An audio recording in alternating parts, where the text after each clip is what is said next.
Hey there, cats and kitties. I am the Blues Man, Johnny Blues. With this video, I'll be discussing my thoughts on episode 6 of the anime series, Everything Becomes F, The Perfect Insider. And there we have it, by the end. Much as was my speculation, the murder of Magata's parents in childhood was in fact a crime of passion. We very explicitly see how this event unfolded, and, I was left very much at the end of the previous episode feeling like Magata was consumed by this idea, even amidst her multiple personalities. She was consumed with this idea of the metaphysical, of the soul, reaching far beyond the confines of the mortal body and breaking free, an essence of freedom to be an extension of the same kind of freedom she sought in this act of defiance, of taking her parents down and, unifying with her uncle, this idea of, with their murder, they would break free of the shackles, the confinement, and this just, overarching sense that she felt she was a doll at the whim of other people's command, her parents' command and everything like that. And in a sense, she had worked it into her mind that by doing this, she was taking the reins of her own life, her own free will, and becoming free. And so I was very much left with the impression that everything becomes F. Everything becomes free in the end. You think of death as well, with the death of Magata in the modern sense. But to call back on this, I also, it basically answers my speculation that Magata sort of transferred this idea of freeing one's own will onto her uncle, and thus it was merely the illusion of free will, because he would then succumb to her whim. He would become the doll to be at her command from that point on. And I think that's very much what dictated their relationship, as we've seen thus far through each episode of this particular series. And it's very interesting how, she is the one who lunges at her mother. She takes her mother's life singularly. But then they sort of embrace, and it's like the uncle's kind of sort of trying to hold her back, but they're both embracing each other, and they're both holding the knife.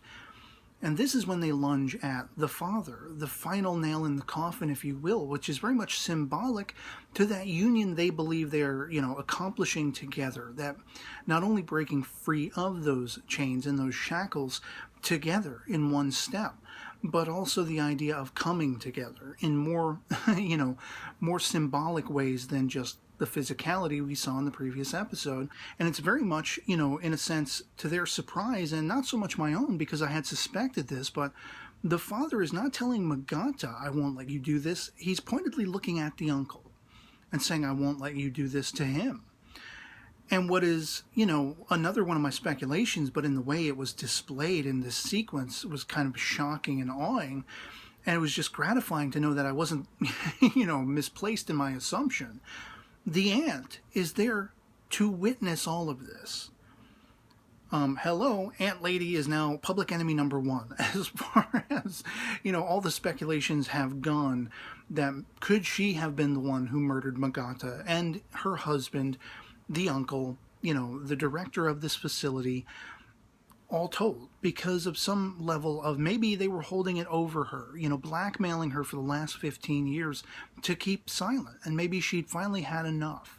Maybe there's something more to it, but it seems like the most likely reaction to take from this is that she must have been the one. But the question then remains, could she be brought to the edge enough to remove Magata of her limbs and do all this stuff? Well, I guess 15 years of, psychosis, just this born psychosis out of the hardship of having her husband and Magata, these two murderers, coming at her with this sense of, we're going to cut you down next if you even open your mouth.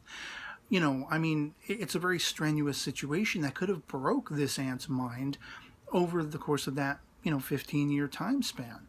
That is at least where I'm left in the likeliest as far as trying to solve this mystery. It's very interesting to me how, once again we see the parallels between Nishinosono and Saikawa.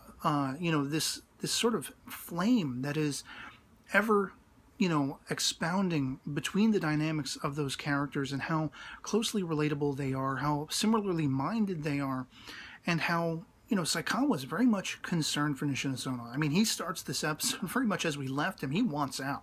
He wants to leave, but it's completely a facade because internally he is chomping at the bit to rip apart at this mystery and put all those pieces back together and solve it. And Nishinosono knows this. She keeps confronting him and challenging him because it's very much what she wants as well. And it's also on a personal level. They both have personal reasons for being there. With Nishinosono, it's very plain stated. It has to do with her interactions with Magata and trying to figure out what their conversation, why bring up Nishinosono's parents and how she felt in the aftermath of that. Was she with someone who is probably Saikawa, as I talked about episodes back now, and all these different, things. This is what is driving Nishinosono. She wants to know what led to this woman's death and why this woman was so captivated by certain aspects. Not the entirety, but certain aspects of Nishinosono's own life. And with Saikawa, you basically have at the forefront this idea of his idolizing Magata and the way she conducted herself, her mindset, the way she had, sort of her world outlook, her view on the world. But there is more to it. Saikawa is much more human than he lets on, and Nishinosono calls him on it. When they light the sparkler, and that's very much symbolic, once again, using symbolism to pass on the idea to Nishinosono that Saikawa's made up his mind. He's talking about, basically acting in the presence of fear, accepting that fear and moving beyond it. And he's encapsulating in his dialogue the scenario. He's afraid, but he has that drive to piece this together and figure out what led to this. And of course, as we see, there was this moment that was actually kind of surprising to me, but then again, when I thought of it as, from a corporate standpoint, not so much, where the guy's like trying to hand Saikawa a payoff. They had this sort of conglomerate meeting and they have this potential deal to go through with NASA coming in a week's time. Is there any way, Saikawa, we can get you to keep your mouth shut? And, we'll report the death of the guy in the helicopter, the director, and we don't know what happened with that, but they'll investigate that. And then a week from now, Magata's dead too. Let's try to make this deal go through. And I had a newfound respect for Saikawa in his denial of that. And then I almost had to laugh when by the end of the episode, of course, they go back on that entirely. If you let us investigate, if you let us become Holmes and Watson and figure out this mystery, who killed Magata and why, and the director and why, if it's all related, if the killer's still on the compound, all this kind of stuff, then you know what? We'll go ahead and go along with the cover-up for a week. It definitely does spell out the idea that there's more going on in just how sort of, surreptitious people are being. I mean, they've even got, Magata's sister ready and willing to take on that leadership role, to fill Magata's shoes. What are they going to say? She's like sick. She's off sick in bed, She's going to fill in. And it just seems like there are so many devious machinations at work. Now, arguably, that effect, keeping this murder hidden for a week's time, having Miki Magata being, sort of the figurehead in the place of Magata, who we know to be dead, just feigning the idea that she's out, she's sick, whatever it is. Just in answer to that equation, do we see how devious some of these people can be? But it might not necessarily directly relate to the actual murder. The murderer might not have her hand, his or her hand, but I'm obviously leaning toward the hand much, much more. May not have a hand in that. That just might be a sort of circumstance that comes out of this murder mystery. But it definitely lends to the idea of, well, WTF is going on? Because when finally Saikawa and Nishinosono are looking around Magata's digs once again, and they realize every volume in the bookcase, each, bookcase representing a different, length of volumes, they all end at 15.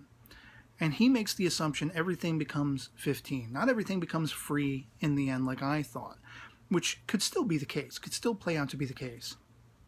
But everything becomes 15. Hallmarking the 15 years Magata has spent in this solitary confinement, whether self-imposed or not, or for, the greater good for her own protection, whatever the case may be, so that she and her uncle could keep tabs on each other, and that would be ever at the forefront. and knowing that the aunt was, there. She's there. She's been there all along and all this kind of stuff. The age at which, Magata had murdered her parents, had, enacted this murder with her uncle and everything like that. So 15 becomes a very relevant concept. But I still feel like maybe there is still this sense of breaking free of being at the command of others, breaking free of those shackles, that confinement, as I say, and the multi-layers that amounts to. Not only breaking free from the command of her parents and finding this self-will, once again, this self-will anew, passing that idea on to the uncle, who may not even realize that he is now succumbing to her will, rather than finding a will of his own.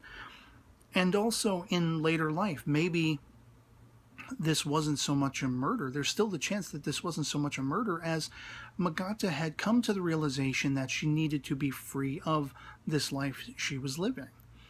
And thus the freedom of the metaphysical, the freedom of the soul, ever reaching beyond the confines of the body that keeps it thusly contained. This episode was pretty freaking astounding, I gotta say, in that they so explicitly showed the murder of her parents. They so explicitly showed this concept of, once again, my favorite aspect ever since the last episode, is that burgeoning, sort of friendly dynamic and compassionate dynamic between Saikawa and Nishinosono. I loved the whole part where, Nishinosono is relating this story as Saikawa's off on his own, and he's like formulating all these elements and thinking of all the clues thus far. And she's telling the story to all the other students that are still hanging around, and, she's drinking non-alcoholic beer, like Beavis and Butthead, and she thinks she's getting completely wasted on it just because of the stress, all of that stuff weighing down on her shoulders, and she does effectively pass out for a little while. But I love seeing the bond between them. He is very much concerned for her. He's putting on this facade because he wants her to, leave away to safety, not put her life at risk by further being in the existence of a potential killer and all this kind of stuff. And very much is she still calling his bluff every step of the way. She wants very much to be with him. Whether it's a love thing, whether it's a friendship thing, something beyond that, a familial sense between them. Sometimes someone you're not related to can be closer to you than your own blood family. Whether it's an equation like that. That is what really has me interested. It's like the mystery now as well, because it seems to be aligning to my speculations, and that has me excited. But the characterization is what's keeping me grounded to this series as it unfolds. And so I'd love to hear from you guys in the comments below what you thought of episode 6 of Everything Becomes F, The Perfect Insider. If you saw it, if you enjoyed it, if you didn't, let me know why not in the comments below if that happens to be the case. Our POVs can disagree, but I just love having that conversation. And so yeah, otherwise I hope this video finds you well. That'll be pretty much it for me on this, and I'll catch you later. Peace.